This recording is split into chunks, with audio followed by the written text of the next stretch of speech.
Hey everyone, it's been a while since I've made a video.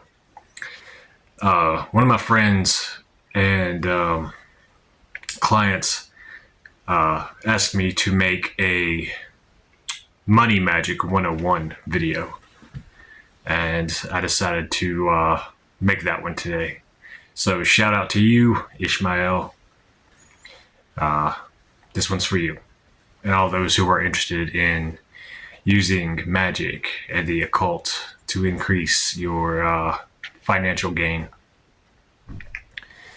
Okay.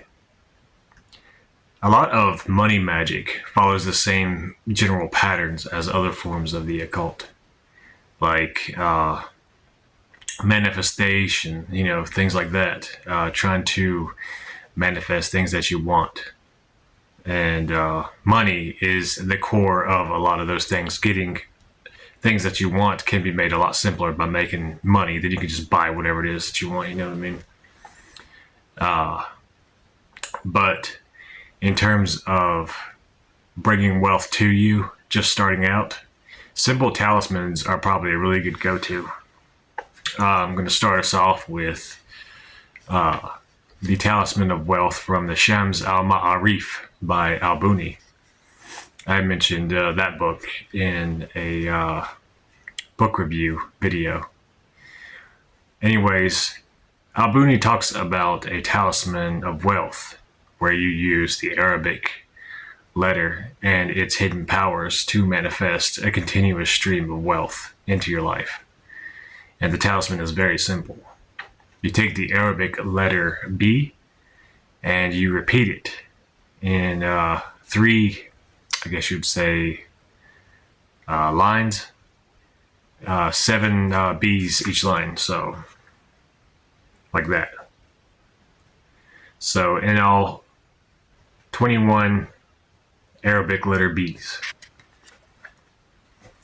And the longer that you keep that talisman, the more money that will be drawn to you over time because of the hidden nature of that Arabic letter.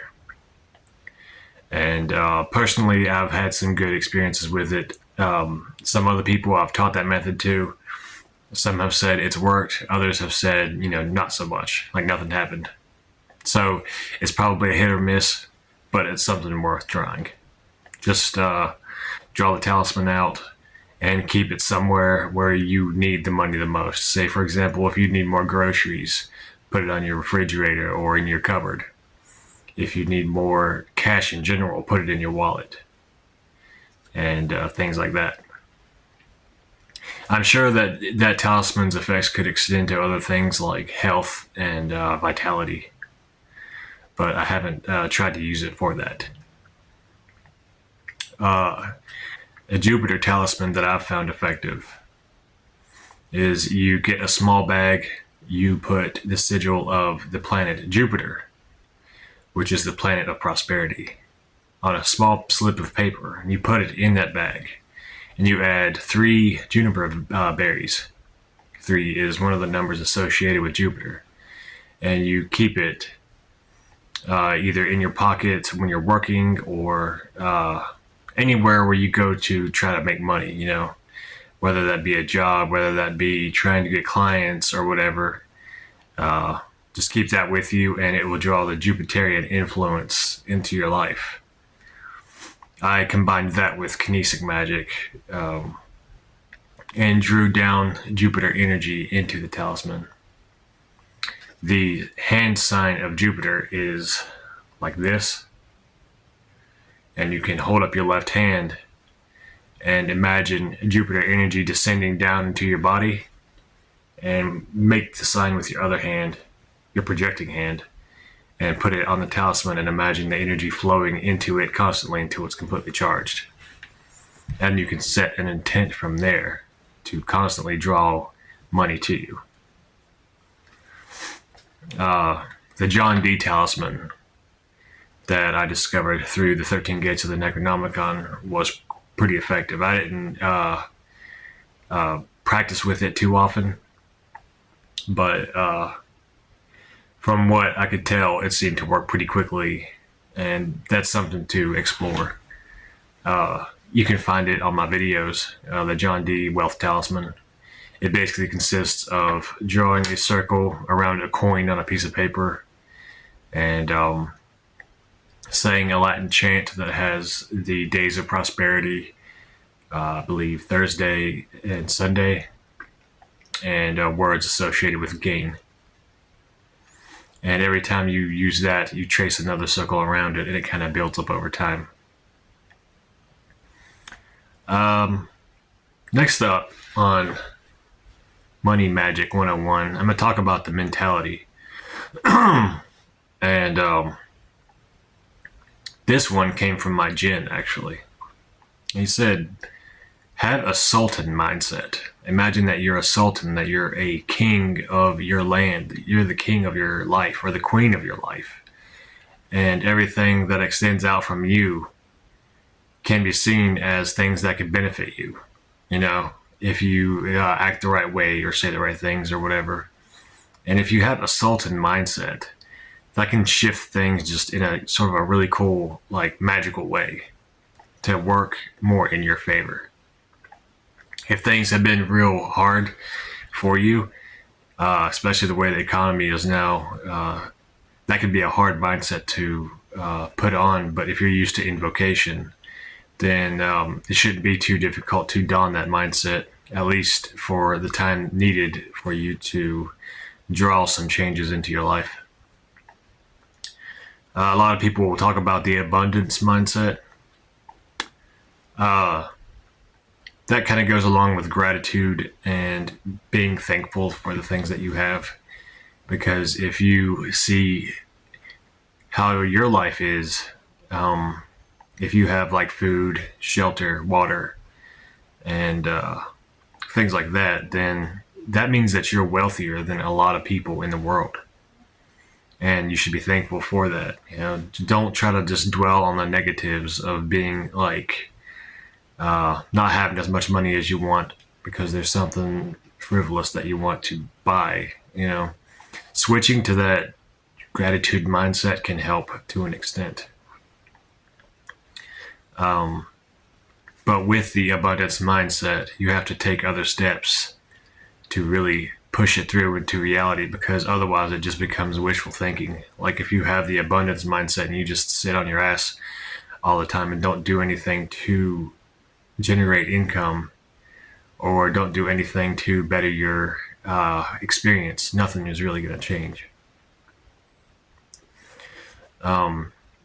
Something that I experienced this year was what's called divine providence.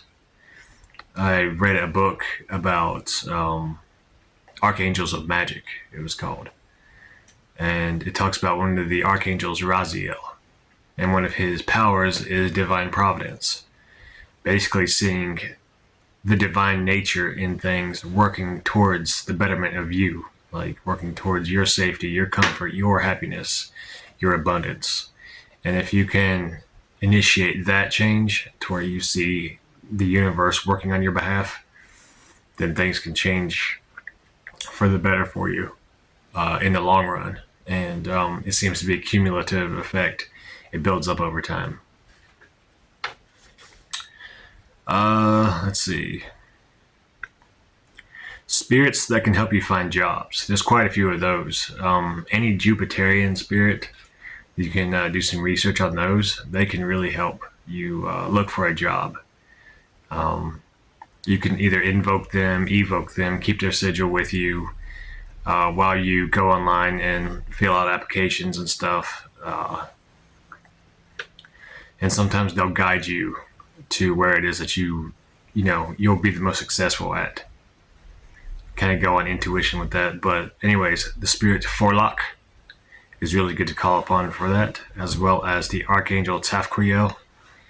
That is an archangel that has seen all things that has ever taken place, so he would be a good one to know where you should go to get the best outcome.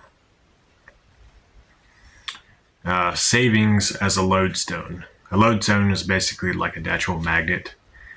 The more savings you build up, the more potential you have to save. And like it can be a cumulative effect if you are smart about it. Just save a little bit of money from each paycheck and add that to your savings, for example, and that'll draw interest in time. Or you can go the old school route and just put money in some of your savings in a box or strong box or something every month or so whenever you get paid. And a little bit adds up over time, over the months and years. Plan with your Magick. Actually put a step-by-step plan on how you want to go from where you're at to where you want to be financially, and use your Magick to kind of bolster those efforts that you put in the real physical material world, so that you get the best possible outcome. Because you can visualize money all day and have the right mindset all you want, but if you don't take action to attain it, not much is going to change. And that's where a lot of these money scams come from, and a lot of these self-help gurus. That's where they kind of take away the key from people, because they're trying to sell a product and they don't want to give you the key to success. And the key to success is planning out steps to reach your goal. Use the Magick to assist you in having good luck, in drawing extra money when needed to help you attain your goal. Take the steps to reach your goal. And that's the secret to that. Some observations that I've had over the years when it comes to money magic.